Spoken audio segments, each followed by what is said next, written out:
ایک زمانے کی بات ہے جب بغداد سے کچھ دور ایک چھوٹا سا شہر تھا جو اپنے علم، تجارت اور ادب کے لیے مشہور تھا۔ اسی شہر کے باہر ایک بزرگ رہتے تھے جن کا نام حکیم عبد الرحیم تھا۔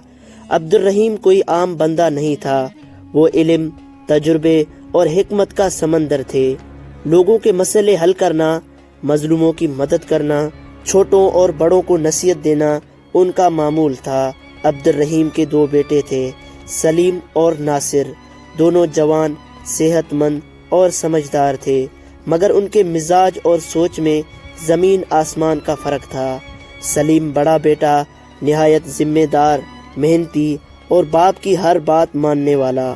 اس کی زبان میں مٹھاس تھی اور دل میں سب کے لیے رحمت، جبکہ ناصر چھوٹا بیٹا تھوڑا نافرمان تھا، خود غرض تھا اور جلد باز بھی۔ اسے اپنا فائدہ زیادہ چاہیے ہوتا تھا اور رشتوں کی اہمیت سے ہمیشہ ناآگاہ رہتا تھا۔ یوں باپ اور بیٹوں کی زندگی گزرتی رہی اور وقت کا پہیہ گھومتا رہا۔ دیکھتے ہی دیکھتے عبد الرحیم کی عمر تقریباً 70 سال کے قریب پہنچ گئی۔ جس جسم نے سارا زمانہ دوسروں کی خدمت میں گزارا تھا، اب وہ بیمار رہنے لگا، چلنا پھرنا بھی مشکل ہو گیا تھا اور دن بدن وہ کمزور ہوتا جا رہا تھا۔ ایک شام جب سورج نے افق پر اپنی آخری روشنی پکھیر دی، اس وقت عبد الرحیم نے اپنے دونوں بیٹوں کو اپنے پاس بلایا۔ عبد الرحیم کی آواز کمزور تھی، مگر اس کی آنکھوں میں ابھی بھی روشنی باقی تھی۔ اس نے کانپتی ہوئی آواز میں کہا، بیٹو میرا وقت قریب ہے، مجھے لگتا ہے کہ میں جلد ہی اس دنیا سے رخصت ہو جاؤں گا، مگر اس دنیا سے جانے سے پہلے میں تم دونوں کو ایک نصیحت دینا چاہتا ہوں۔ سالم اور ناصر دونوں اپنے باپ کے سر پر ہاتھ رکھ کر بیٹھ گئے۔ گھر میں سناٹا تھا، صرف دیوار پر لٹکی ہوئی گھڑی کی ٹک ٹک کی آواز سنائی دے رہی تھی۔ عبد الرحیم نے کہا، بیٹوں اس دنیا میں سب سے قیمتی دولت محبت اور اتحاد ہے۔ میں نے پوری زندگی تم دونوں کے لیے محنت کی، تمہیں تعلیم دی، تمہاری تربیت کی، تاکہ تم دونوں بھائی مل کر اس گھر کو، اس ورثے کو آگے بڑھاؤ۔ لیکن میری ایک بات ہمیشہ یاد رکھنا، اگر دو بھائی الگ ہو جائیں تو گھر بکھر جاتا ہے، رشتوں کی اہمیت ختم ہو جاتی ہے۔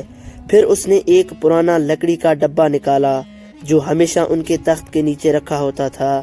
اس میں سے اس نے ایک چھوٹی سی خشک روٹی نکالی جو سخت اور باسی تھی۔ عبد الرحیم نے روٹی توڑی تو وہ آسانی سے ٹوٹ گئی۔ پھر انہوں نے کہا، اس روٹی کو دیکھو، جب یہ اکیلی ہوتی ہے تو اسے توڑنا آسان ہوتا ہے۔ پھر انہوں نے دو روٹیاں ساتھ جوڑ کر توڑنے کی کوشش کی، لیکن وہ نہیں ٹوٹے۔ پھر عبد الرحیم نے کہا، دیکھا بیٹوں، اتحاد میں طاقت ہے۔ جب میں نے ایک روٹی توڑی تو وہ آسانی سے ٹوٹ گئی، اور جب دونوں روٹیوں کو ملا کر توڑنا چاہا تو وہ نہیں ٹوٹے۔ ویسے ہی اگر تم دونوں ساتھ رہو گے تو کوئی بھی تمہیں کبھی نہیں توڑ سکے گا، لیکن اگر الگ ہوگے تو دنیا تمہیں کچل دے گی۔ ناصر نے تھوڑا بے رخی سے کہا، ابا جان، ہم سمجھتے ہیں، مگر انسان کو اپنے راستے پر بھی چلنا پڑتا ہے۔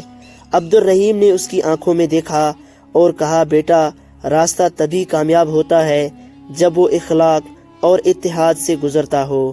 کچھ ہی دنوں بعد عبد الرحیم اس فانی دنیا سے رخصت ہو گئے۔ پورا شہر ان کے جنازے میں شامل ہوا۔ ان کے علم اور کردار نے لوگوں کے دلوں میں خاص جگہ بنا لی تھی۔ حکیم عبد الرحیم کے وفات کے بعد دونوں بھائیوں کے چہروں پر مختلف جذبات نمایاں تھے۔ سلیم کی آنکھیں نم تھیں، دل میں درد تھا اور آنکھوں میں والد کی آخری نصیحت کی روشنی تھی، جبکہ ناصر کی آنکھوں میں زمین، اونٹ اور جائیداد کے خواب تھے۔ دماغ میں میراث کی تقسیم کا حساب چل رہا تھا۔ تعزیت کے 3 دن بعد جب گھر میں بانٹنے کی بات آئی تو ناصر نے صاف کہا کہ ابا اب اس دنیا میں نہیں رہا۔ ان کی نصیحت اپنی جگہ ہے، لیکن اب ہر آدمی اپنی زندگی اپنے طریقے سے جینا چاہتا ہے۔ میں الگ رہنا چاہتا ہوں۔ سالم نے اپنے بھائی ناصر کو بہت سمجھایا کہ بھائی، تنہا رہنے کا کچھ فائدہ نہیں، رشتے ہی اصل وراثت ہیں، مگر ناصر نے مانا ہی نہیں۔ جائیداد کی تقسیم ہو گئی۔ اب گھر کے 2 حصے ہو گئے۔ ایک بڑا حصہ سامنے والا ناصر کو ملا اور پچھلا چھوٹا حصہ سالم کو۔ اب اتحاد کی دیوار گری ہوئی تھی، لیکن سالم نے اپنے دل کی دیوار نہیں گرنے دی۔ وہ ہر صبح اٹھتا، وضو کرتا، اپنے باپ کی قبر پر دعا کرتا اور کھیت میں محنت کرنے نکل جاتا۔ سالم کھیتوں میں محنت کرتا، ہل چلاتا، بیج بوتا اور اللہ سے برکت مانگتا۔ شام کو جب وہ تھکا ہارا واپس آتا تو اس کی بیوی رسانہ تازہ روٹی اور نمک پیاز کے ساتھ انتظار کرتی۔ ان کے چھوٹے سے گھر میں گڑبڑ تھی مگر بہت سکون تھا۔ ادھر ناصر اپنے حصے کے مکان کو سنوار رہا تھا، نیا فرنیچر لا رہا تھا، مہنگے کپڑے پہنتا تھا، بازار کے بڑے سوداگر بننے کی کوشش میں لگا تھا۔ لیکن اس کے گھر نہ تو نماز تھی اور نہ شکریہ۔ وہ کہتا تھا میری محنت ہی میرا مال ہے، قسمت کی کوئی بات نہیں، عقل اور کاروبار سے سب کچھ حاصل ہوتا ہے۔ اس کی زبان پر ہمیشہ یہ جملے رہتے اور آنکھوں میں ہر وقت گھمنڈ کی چمک ہوتی۔ ایک دن گرمیوں کی دوپہر تھی جب سورج سر پر تپ رہا تھا اور ہوائیں تھم گئی تھی۔ ایک فقیر اس بستی میں داخل ہوا۔ اس کے کپڑے سادہ تھے، چلنے کا آغاز سنبھلا ہوا اور چہرہ مٹی اور سفر کے تھکن سے بھرا ہوا تھا، مگر اس کی آنکھوں میں ایک عجیب سکون اور نور تھا۔ وہ سیدھا ناصر کے دروازے پر گیا، دروازہ کھٹکھٹایا۔ ناصر اس وقت آم کی لسی پی رہا تھا۔ نوکر نے دروازہ کھولا۔ فقیر نے ادب سے کہا مجھے کچھ دنوں کے لیے پناہ چاہیے، میں مسافر ہوں، بس چند دن چھاؤں چاہیے اور ایک خاموش کونا۔ ناصر باہر آیا اور اس فقیر کو اوپر سے نیچے تک دیکھا۔ اس کے گندے کپڑے، ننگے پاؤں، مٹی سے بھرے ہوئے بال تھے۔ وہ ہنس کر بولا میرا گھر مہمانوں کے لیے ہے لیکن فقیروں کے لیے نہیں، اور ویسے بھی میرا مکان تجارتی لوگوں کی ملاقات کے لیے ہے، نہ کہ مسافروں کی پناہ گاہ کے لیے۔ پھر فقیر نے نرمی سے کہا بندہ خود سے نہیں اللہ سے مانگتا ہے، شاید اللہ تمہارے گھر سے کسی کو بھیج رہا ہو۔ ناصر جوش میں آ کر کہا اچھا ایسا کرتے ہیں، سامنے جو ٹوٹا پھوٹا حصہ ہے نا، وہاں میرا بھائی سالم رہتا ہے، وہ خود غریب ہے لیکن تمہاری تکلیف کو سمجھے گا، جاؤ اسی سے بات کرو اور مجھ سے ان تمام چیزوں کی امید مت رکھنا۔ فقیر نے کچھ نہیں کہا، بس مسکراہٹ دی اور وہاں سے روانہ ہو گیا۔ جب فقیر سالم کے دروازے پر پہنچا تو سالم ابھی کھیت سے واپس آیا تھا۔ اس کے ہاتھ مٹی میں ڈوبے ہوئے تھے مگر چہرہ تازگی سے بھرا تھا۔ فقیر نے سلام کیا اور حالت سنائی۔ سالم نے فوراً کہا حاجت یہ گھر آپ کا ہی ہے، ہمیں صرف بخشیں۔ پھر اسے گھر کے اندر لے گیا، کپڑے دیے، نہلایا، کھانا کھلایا اور ایک کونے میں اس کے لیے چٹائی بچھا دی۔ رضوانہ اور بچے بھی اس کی خدمت میں لگے رہے۔ رات کو جب کھانا کھا لیا تو فقیر نے پوچھا تم اتنا کچھ کیسے کرتے ہو جبکہ خود بھی زیادہ مالدار نہیں لگتے؟ سالم نے جواب دیا میرے پاس دولت نہیں ہے مگر باپ کی دی ہوئی نصیحت ہے۔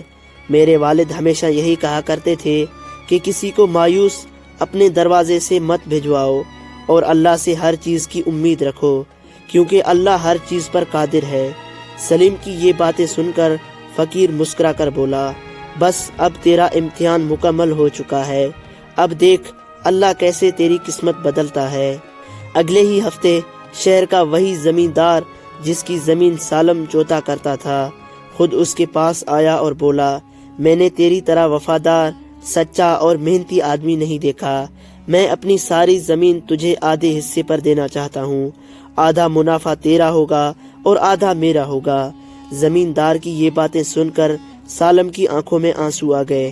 سب سے پہلے اس نے گھر جا کر 2 رکعت نفل نماز پڑھی اور اللہ سے دعا مانگنے لگا۔ سالم نے آسمان کی طرف دیکھا، ہاتھ پھیلا کر کہا اے اللہ تیرا لاکھ لاکھ شکر ہے کہ تو نے میرے جیسے غریب کی مدد کی، خدا نے کتنی بڑی نعمت سے نوازا۔ اس کے بعد سالم کھیتوں میں جاتا اور وہاں جا کر دل لگا کر محنت کرتا۔ آہستہ آہستہ 1 مہینہ گزرنے والا تھا کہ ایک تاجر جو فقیر کو دیکھ چکا تھا وہ سالم کے گھر آیا اور بولا جب وہ بزرگ تیرے گھر میں تھے تو وہ کوئی عام انسان نہیں بلکہ ولی کامل تھے، وہ میرے خواب میں آ کر تیرا نام لیا تھا، میں چاہتا ہوں کہ تو میری دکان میں شراکت دار بن جا۔ اب سالم کی قسمت بدل چکی تھی، اللہ نے اس کے چھوٹے سے گھر میں رحمت اور برکتی کی بارش کر دی تھی۔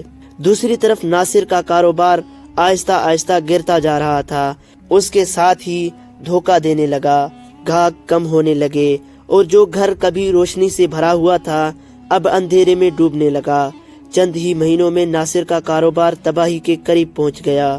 پہلے دکان کی شراکت دار نے دھوکہ دیا، پھر اسٹاک میں لگے آگ نے اس کی جمع پونجی بھی خاک کر دی۔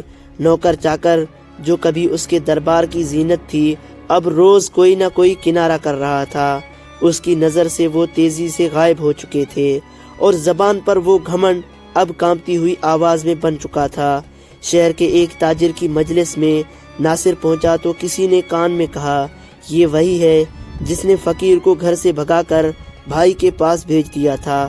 اللہ نے اس کا غرور خاک میں ملا دیا۔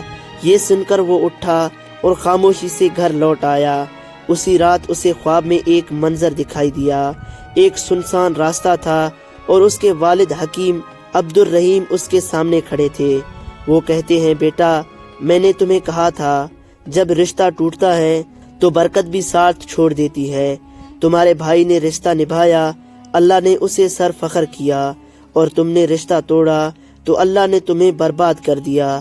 ناصر رو پڑا، ابا مجھے معاف کر دو، میں اپنے بھائی کے پاس واپس جانا چاہتا ہوں، اس رشتے کے پاس جسے میں نے خود توڑا تھا۔ صبح ہو گئی۔ پہلے نصیر نے فجر کی آذان سنی تو اس کا دل گھبرا گیا۔ وہ گھر سے نکلا، سر جھکائے سیدھا سالم کے دروازے پر پہنچا۔ سالم اس وقت مٹکے میں پانی بھر رہا تھا۔ ناصر نے کہا، بھائی جان۔ اس کی آواز کانپ رہی تھی لیکن وہ بولا، اگر تم میری بات مانو تو مجھے دوبارہ اپنے ساتھ جوڑ لو۔ میں ٹوٹ چکا ہوں، غرور ہار گیا ہے اور رشتہ جیت گیا ہے۔ سالم نے سب کچھ سنا لیکن جواب میں صرف مسکرایا اور کہا، گھر کا دروازہ کبھی بند نہیں ہوتا۔ بھائی تم تو ہمیشہ میرے دل میں تھے، بس واپس آنا باقی تھا۔ پھر وہ اسے سینے سے لگا لیتا ہے۔ دونوں بھائیوں کی آنکھوں سے آنسو بہنے لگتے ہیں۔ دونوں بھائیوں کی آنکھوں سے آنسو بہ رہے تھے۔ پاس میں جو ناراض کھڑے تھے وہ بھی اپنے آنکھیں پونجھ رہے تھے۔ اب دونوں بھائی خوشی خوشی ساتھ رہنے لگے تھے۔ اب دونوں ساتھ ساتھ کام کر رہے تھے۔ ناصر جو پہلے مہنگے کپڑے اب پہاوڑا اٹھا کر کھیت میں سالم کے ساتھ کام کرتا۔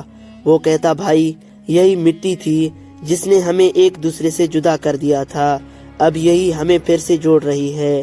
سالم ہنس کر کہتا، ابا کہتے تھے کہ مٹی کبھی دھوکہ نہیں دیتی، جو اس میں بیج بوئے گا وہی کاٹے گا، چاہے وہ نیکی کا بیج ہو یا غرور کا۔ آہستہ آہستہ سالم اور ناصر کی محنت سے وہ بنجر زمینیں ہریالی سی بھر اٹھی۔ کھیتوں میں فصلیں خوب اچھی ہونے لگی۔ لوگ اب کہتے، دیکھو وہ بھائی جنہوں نے بٹوارہ ختم کر کے اتحاد اپنایا، اللہ نے ان کی ہر مشکل آسان کر دی۔ ایک دن کسی نے پوچھا، تمہاری ترقی کا راز کیا ہے؟ ناصر اب کہتا، ہمارے ابا کی نصیحت اور ایک فقیر کی دعا۔ ایک دن وہی فقیر پھر آیا۔ اس بار سالم اور ناصر دونوں دروازے پر تھے۔ فقیر کا چہرہ ویسا ہی تھا، چال ایسے ہی تھے، مگر آنکھوں میں اور بھی زیادہ نور تھا۔ ناصر دوڑ کر فقیر کے پاس گیا اور اس کے ہاتھ کو چوم لیا۔ ناصر نے کہا، حضرت آپ نے مجھے آئینہ دکھایا، میرے دروازے سے لوٹ کر تم نے میری قسمت بدل دی۔ فقیر نے ناصر کے سر پر ہاتھ رکھا اور کہا، بیٹا میں نہیں، تیری توبہ نے تجھے بدل دیا ہے۔ اللہ اس دل کو بہت عزیز رکھتا ہے جو ٹوٹ کر اس کے سامنے جھک جائے۔ پھر فقیر نے سالم کی طرف دیکھا اور کہا، اور تم نے جو میرے لیے ایک روٹی، ایک کونا اور ایک مسکراہٹ دی، وہ تمہاری نسلوں کو برکت دے گی۔ فقیر نے دونوں بھائیوں کے سر پر ہاتھ رکھا اور وہاں سے چل دیا، مگر اس دن کے بعد کبھی نظر نہیں آیا۔ کچھ سال بعد سالم اور ناصر نے اپنے ابو کی یاد میں ایک مدرسہ اور سرائے بنایا، جہاں مسافروں کو پناہ دی جاتی، جہاں مفت کھانا ملتا اور یتیم بچوں کو علم سکھایا جاتا تھا۔ اس کے دروازے پر ایک تختی لٹکتی تھی، یہ ہمارے ابا کی نصیحت ہے کہ رشتے توڑو گے تو قسمت بھی ٹوٹے گی، مگر محبت بانٹو گے تو رحمت برسے گی۔ اب جب بھی کوئی نیا مسافر آتا، بچے بتاتے، یہ دونوں بھائی پہلے الگ ہو گئے، مگر باپ کی نصیحت اور ایک فقیر کی آمد نے انہیں پھر سے جوڑ دیا۔ اس کہانی سے یہ ہمیں گہری سبق ملتی ہے کہ کہ بزرگوں کی نصیحت کبھی نظر انداز نہیں کرنی چاہیے، کیونکہ اس میں تجربہ، محبت اور ہدایت ہوتی ہے۔ جب دونوں بھائیوں نے اپنے والد کی باتوں کو نظر انداز کیا تو رشتے ٹوٹ گئے اور برکت ختم ہو گئی۔ چھوٹے بھائی نے گھمنڈ کیا تو اللہ نے اس کی نعمت چھین لی، لیکن بڑے بھائی نے محنت اور شکر گزار کے ساتھ سچائی کی راہ چنی اور اس پر اللہ کی رحمت نازل ہوئی۔ فقیر کی دعا اور چھوٹے بھائی کی توبہ نے یہ ثابت کر دیا کہ جب انسان جھکتا ہے تو اللہ اٹھاتا ہے۔ یہ کہانی ہمیں بھی سکھاتی ہے کہ رشتے جوڑنا، گھمنڈ توڑنا اور توبہ کرنا زندگی کو سنوار سکتی ہے۔ جو دل سے دیتا ہے اللہ اسے بغیر مانگے دیتا ہے۔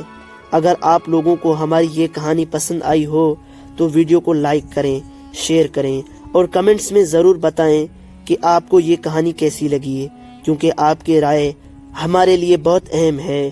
اور ہمارے چینل HB وائس کو سبسکرائب کرنا نہ بھولیے گا۔ ملتے ہیں اگلی ویڈیو میں، تب تک کے لیے اللہ حافظ۔